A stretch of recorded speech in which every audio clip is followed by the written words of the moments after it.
안녕하십니까? 문화교회 김영진 목사입니다. 야구 경기를 보면 선수들인데도 이런 실수를 하는 경우를 봅니다. 타자가 친 공을 잡으려고 중견수가 달려옵니다. 그런데 이루수가 뒷걸음질 치며 잡으려고 또 달려듭니다. 그러다가 그만 둘이 부딪혀서 공을 떨어뜨리고 맙니다. 이런 경우 대부분은 중견수가 잡는 것이 맞습니다. 왜냐하면 공은 앞으로 달려 나오면서 잡는 것이 맞기 때문입니다. 그래야 안전하게 잡을 수가 있습니다. 그런 경우 뒷걸음을 쳐야 하는 이루수는 공을 중견수에게 양보해야 합니다. 그런데 열심히 지나쳐서 중견수가 잡을 공을 자기가 잡겠다고 달려들면 낭패를 보는 것입니다. 이것이 누가 할 일인지를 잘 분별하는 것, 그것이 지혜입니다. 예수의 증인으로 산다는 것은 예수님이 내 삶에서 드러나는 삶을 사는 걸 말합니다. 그렇게 살겠다고 다짐하고 결단하고 또 열심히 노력합니다. 그런데 우리는 때로 그렇게 사는 것에 실패합니다. 예수님의 모습, 예수님의 성품이 나타나는 것이 아니라 나의 죄된 본성이 드러납니다. 그래서 죄책감만 듭니다. 스트레스만 쌓입니다. 왠지 이렇게 사는 게 위선자가 되는 것 같고 가식인 것 같고 영 불편합니다. 왜 이런 일이 생깁니까? 내가 할 일이 아닌데 내가 하고 있기 때문입니다. 나를 통해 예수님의 모습이 드러나게 되는 것은 엄밀한 의미에서 내가 할 일이 아닙니다. 이것은 성령께서 하실 일입니다. 성령께 맡기는 것은 내가 할 일입니다. 그리고 그런 나를 통해서 예수님의 모습이 드러나게 하는 것은 성령께서 하시는 일입니다.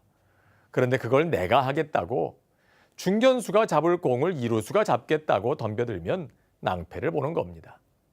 그래서 오늘 성경은 말씀합니다. 성령으로 아니하고는 예수를 주시라 할 자가 없느니라. 내가 믿는 것 같지만 아니라는 겁니다. 성령께서 믿게 하실 때 내 속에 믿음이 생기는 것입니다. 예수님이 나의 주님이라는 것이 믿어진다는 겁니다. 내가 믿겠다고 믿어지는 게 아닙니다. 믿어져야 믿는 것입니다. 그리고 믿어지게 하는 것은 나의 노력이 아니라 성령께서 하시는 일이라는 말입니다. 여러분, 기독교는 도덕 종교가 아닙니다. 율법 종교가 아닙니다. 내가 율법을 지키려고 노력하고 도덕적으로 살려고 노력하면 어느 수준에 도달해서 의로워지고 그래서 복을 받고 그래서 구원받고 그런 게 아닙니다. 성령께서 나를 나의 내면에서부터 변화시키시면 그 변화의 결과, 그 열매가 내 삶에서 나타나게 되는 것입니다. 그래서 내 삶 속에 예수님의 성품, 성령의 열매, 사랑, 희락, 화평, 인내, 자비, 양선, 충성, 온유, 절제라는 모습이 나타납니다.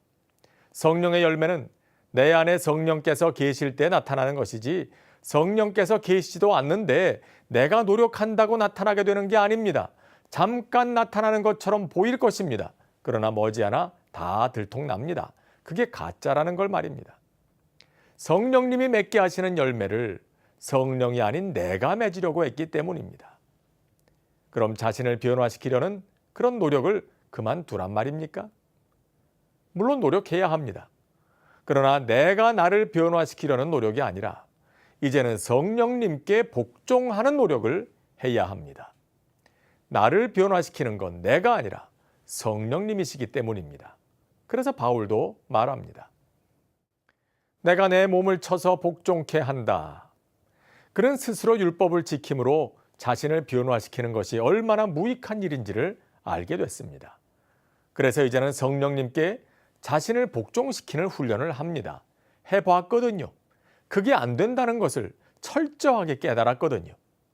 그래서 말 안 듣는 짐승을 채찍으로 때려서 말을 듣게 만드는 것처럼 자기 자신을, 자기 생각을, 자기 의지를 성령님께 내어드리는 복종시키는 훈련을 했다는 것입니다.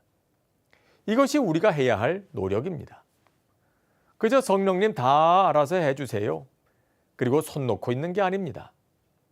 그러기 위해서는 날마다 성령님께 새롭게 내 마음을 열어드려야 합니다. 예수를 영접한 후에 이미 내 안에 성령님께서 들어와 계시지만 매일 매순간 나의 마음의 문을 열어드려야 합니다. 주님, 오늘도 제 마음을 성령님께 열어드립니다. 내 인생의 주권을 성령님께 내어드립니다. 성령님께서 하시는 일이 나의 삶에 나타나게 해 주십시오. 그렇게 기도해야 하는 것입니다. 또 부지런히 말씀을 읽고 묵상하고 들어야 합니다. 사도행전 10장에 보면 고넬료가 베드로를 통해서 말씀을 들을 때 성령께서 저들에게 내려오셨다고 기록합니다. 성령님은 진리의 영이십니다. 말씀의 영이십니다. 그렇기 때문에 하나님의 말씀이 선포될 때, 예수님의 말씀이 선포될 때 그때 성령께서 역사하십니다. 또 기도할 때 성령께서 역사하십니다. 기도 없이 성령이 역사를 경험할 수가 없습니다. 당연한 얘기입니다. 지혜로운 사람은 예수님의 모습이 나의 삶 속에 나타나게 하시는 분이 누구신지를 압니다. 그건 내가 할 일이 아닙니다. 성령님께서 하실 일입니다. 나는 그저 성령님께 나를 드리고 그 하시는 일에 순종하는 것뿐입니다. 그럴 때 우리를 통해서 예수님의 모습이 드러나고 하나님께서 영광을 받으시게 될 것입니다.